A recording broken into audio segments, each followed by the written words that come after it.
দেখো বন্ধুরা, তোমাদের দেখিয়েছিলাম যে চাচর বানানো হচ্ছে আমাদের এখানে, মায়ের বাড়ির এখানে।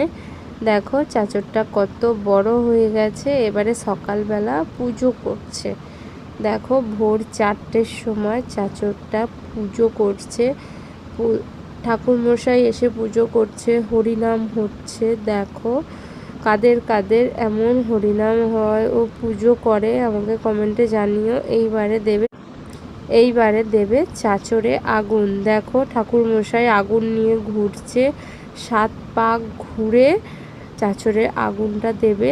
দেখো কাদের কাদের এরকম চাচরে আগুন দেয় কমেন্টে জানিও। এরকম কাদের ওখানে চাচর হয় আমাকে জানিও। দেখো চাচরে আগুন দেওয়া হয়ে গেছে, আগুন দেওয়া মাত্রই পুড়ে গেছে। দেখো কত সুন্দর লাগছে আগুনটা।